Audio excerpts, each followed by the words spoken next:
While the rest of the country celebrated the 200th anniversary of American poet Edgar Allan Poe this past month, the city of Boston was notably silent. With more on the story, we welcome Ryan Douglas. Thanks, JR. Boston forgot an important birthday recently. And no, I'm not talking about Martin Luther King's birthday, which will never be forgotten as long as it comes with a day off. I'm talking about Edgar Allan Poe's 200th birthday, which is an important milestone. At 200 years, we can't help but ask, what if he wasn't dead? He'd be very old.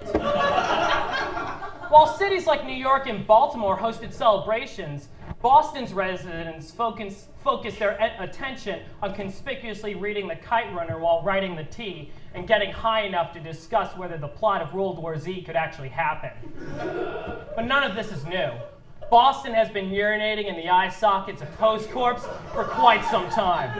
Why, back in 1989, the city honored the writer with a street to be named Poe Way. But has anyone ever walked down Poe Way or even seen it? Chances are you probably haven't because A, the sign for the street no longer exists, and B, it's an alley infested with racially embittered rodents and unconscious homeless people sprinkled with burnt cocaine. If Poe Way was an ice cream, it would be tooth-flavored.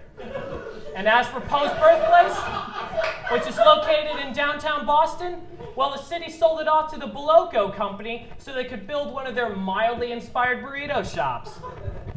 Now, if we don't want to piss off our important natives, it's time we start commemorating them for their accomplishments. Here are some solutions to help appease Poe and keep his spirit from doing things to us while we sleep. For instance, we could turn those duck tours into raven tours.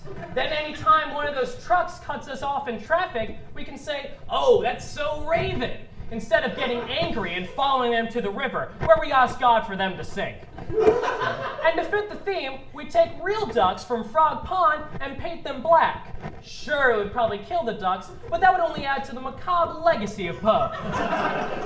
I've also proposed that we change the name of the Prudential Center to the Podential Center.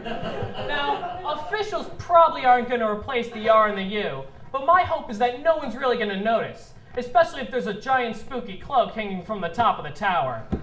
And in regards to our public transportation, I have personally replaced my Charlie card with an Edgar card.